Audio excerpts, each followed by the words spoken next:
hand, so this part, okay, the gluon is suppressed, and this means this part is suppressed, okay? And that means the confining feature is strengthened and the deconfining force is weakened, and as a result, this potential has a different sign, okay? If this becomes greater than this, then you have this potential multiplied by minus something, okay? So this shape is flipped, and that means this maximum changes into minimum, okay? And then, if so, you have confining vacuum as a minimum of the potential, okay? This is very simple, right? Very simple, but this is very reasonable, right? But is perturbation theory valid? Yes, yes. This potential is, of course, a perturbation theory. But the point is that now, if you plug the non-perturbative propagator into this expression, actually, that is already a very good approximation for the full potential. Okay, that you can see from the, for example, Hartley approximation, or 2pi formalism, or anyway. Okay, so you can write down the effective potential in general in terms of full propagator. And full propagator should be self-consistently determined by the interaction effect. And that means if you use a full propagator self-consistently, then the interaction effect is already taken into account in the form of the full propagator. And so the higher order corrections are so to speak, minimized. Okay? And so these leading order effects are already dominant in the full effective potential. That actually some people have confirmed by explicit calculations, and they say that 80% of the full effective potential comes from this one loop expression. Okay, so this looks like one loop, but actually because you use a non-perturbative full propagator, this is already the summation of infinite diagrams that you can see from the Hartley approximation, for example, or I mean large n limit of ON theory, for example, you can solve the theory in exactly the same manner. Okay? That I can explain later in more details. Okay. Anyway, so this is a confinement scenario, and okay, from this point of view, the decoupling solution and scaling solution, they make a very small difference, only small difference. Okay. But the important fact is that the both is anyway enhanced and gluons are suppressed. Okay, that's all that is necessary to realize this scenario. And in fact, you can go further into a quantitative estimate of the deconfinement phase transition. Namely, so you can use this full propagator measured on the lattice into this expression to compute the full effective potential, and then surprisingly, that full effective potential has a very nice behavior as a function of the Fourier proof, describing the first order phase transition at the temperature around 280 something or 290, okay, MeV. And the empirical value for the deconfinement phase transition temperature is 270 MeV. That is known from the lattice simulation of Yang-Mills theory. And so, okay, even though this formalism is such simple, okay, this inverted bias potential describes the first order phase transition at the phase transition temperature that is so close to the empirical value. Okay, this is really surprising, right? So for its simplicity, everything is very nice or too nice. Anyway, so this is deconfinement or confinement. Okay, most modern, yes. In principle, lattice can compute the effective potential without using the propagator. Well, in principle, yes. But for that purpose, you should define some density of states and so on and so on. And actually, some people are trying to see the effective potential directly from the lattice simulation in such a way. Okay. But that is a very non-trivial calculation. And anyway, so maybe I can explain the ideas later. It's very difficult, but maybe Philip can comment more as well. Because if you want to see this kind of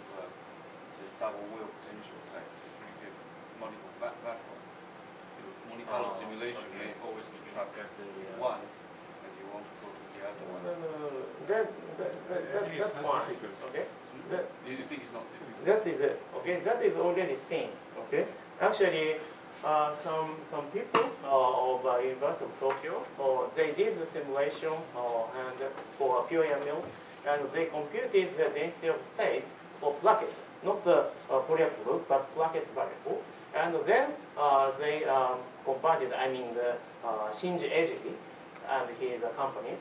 So they actually defined the density of state in terms of a placket variable, and then changed that into the form of potential to see double well. Okay, and they clearly saw the double well potential. Okay. So it is possible for a placket, but for a Fourier proof variable, it is a little bit involved. But some people are trying to see the such double well potential in terms of Fourier proof. Anyway, so we can discuss later. So anyway, so that this is a most modern picture of confinement or deconfinement phase transition. And then what about another non-product feature of QCD? That is, of course, chiral symmetry. Okay, chiral symmetry has a lot of interesting things also, as well as confinement physics. So let me explain what chiral symmetry is.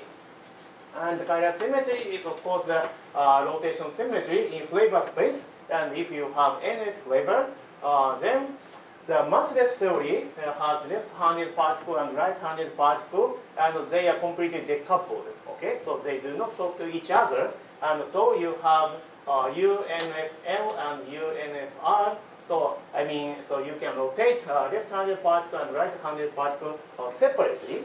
Okay, but if you have mass, okay, the mass is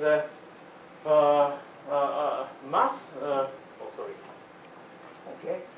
Mass connects the left-handed sector and right-handed sector. So such independent rotations are no longer possible, but only the simultaneous rotation is left as unbroken symmetry. That is a vector symmetry. Okay, such vector rotation is only such a vector rotation is left unbroken. Okay. So this is the difference between massless theory and massless theory. And if the Lagrangian has massless quarks, NF massless quarks, then the original symmetry appearing in the Lagrangian should be a UNF cross UNF. Okay? Or in other words, this U can be decomposed into SUN times U1. Okay? So this U1 is actually a U1L cross U1R, but that is equivalently written into the vector rotation and actual rotation, right? And so this part is called chiral symmetry, and this U1V corresponds to the value number conservation. So this is not broken except for color superconductivity. And this U1 actual, this will be broken by anomaly effect, as I will explain in the next slide. Anyway, so this chiral symmetry is spontaneously broken into a SUN vector, okay? And then only isospin symmetry is left unbroken, okay? So this is a scenario by number, and this is in fact the case by the appearance of the non-zero chiral condensate, okay? And so this is a very intuitive explanation of how this U1 actual symmetry is explicitly broken by quantum anomaly. Okay, to think about this problem, it is very useful to think about the situation with external E and external B. Okay, electric field and magnetic field. Okay, applied externally. Then what happens? What happens is the following. Now, because of the presence of such external electric field, the charged particles should be accelerated, right? In the direction of the electric field. The charged particle and antiparticle that has an opposite charge, so they move in the opposite directions.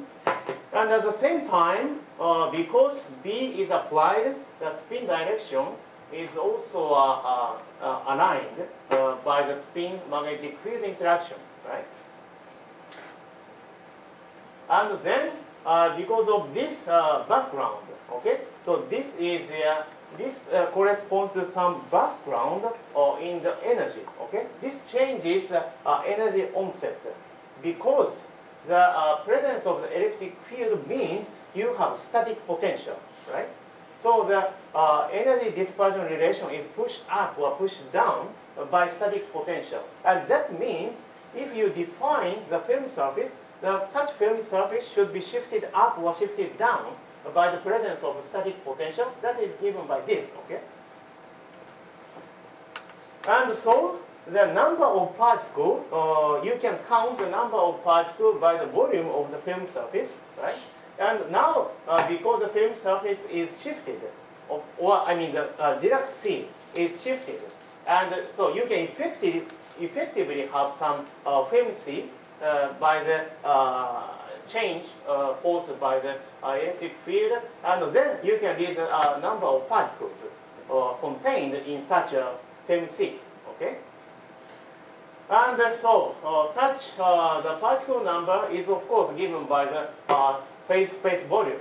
Okay, so this quantity, the film momentum divided by 2 pi multiplied by the Landau degenerate factor. Okay, this comes from the Landau quantization. So in the presence of a magnetic field, so this is the phase space volume. And then if you compute the number difference between right-handed particle and left-handed particle, that is a chiral density or chiral charge, then you can get this expression immediately from this. Okay, from this you have E, and here you have B, and so this is E dot B. Okay, and E dot B is nothing but FF tilde. Okay, FF tilde can be decomposed into this form using E and B. Yeah. In general. Okay.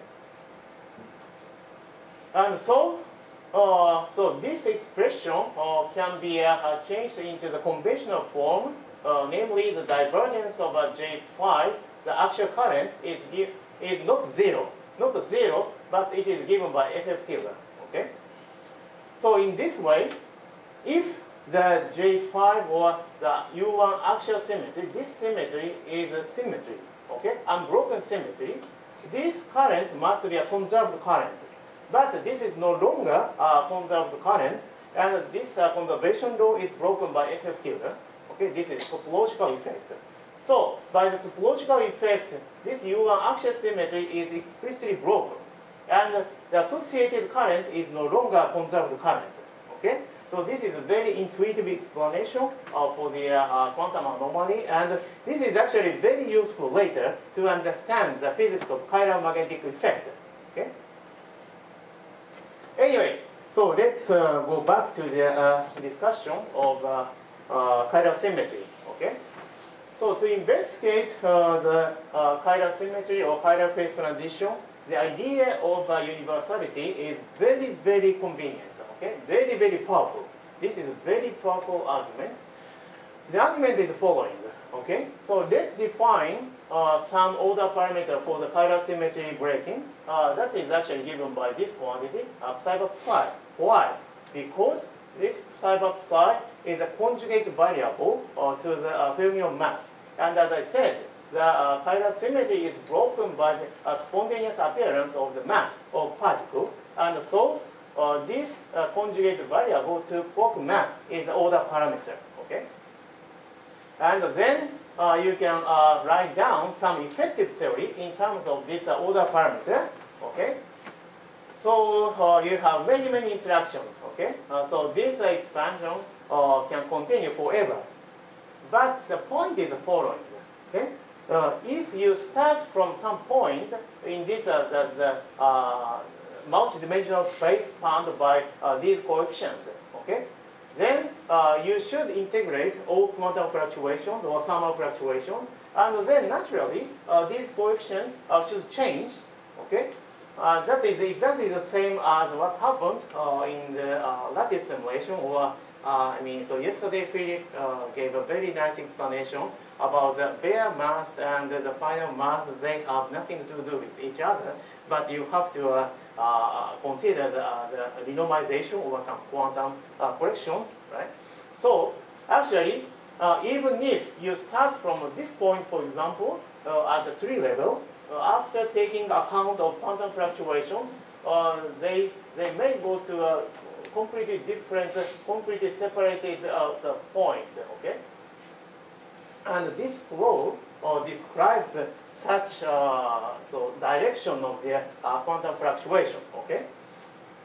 And so, actually, so this is a very typical behavior of O4 theory or ON theory, okay? And so here you have critical line, and so in this region and in this region, the flow or the flow pattern is completely different. And okay, so let's imagine that.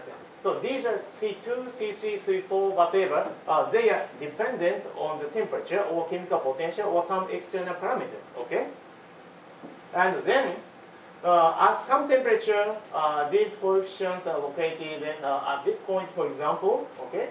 And then you integrate all thermal fluctuations, and then after such calculation, these parameters go to so this direction, and then C2 becomes more and more negative, and that means you have broken phase because this potential describes this double well potential with negative C2 coefficient. Okay, so starting from this or this or this or whatever. Anyway, in this region you have broken phase. Okay, but let's change the temperature. And then if the starting point crosses this line, what happens? Okay? Then immediately after this starting point crosses this line, the final destination changes completely. And then this flow is directed into here. Okay? And then C2 becomes more and more positive. And that means you have symmetric phase. Okay? The effective potential with symmetric shape. And so that means, so this line is in fact the critical point, okay, critical temperature, okay.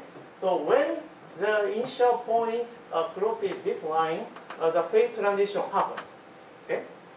So the phase transition can happen here or here or here or whatever. Anyway, so anywhere on this critical line.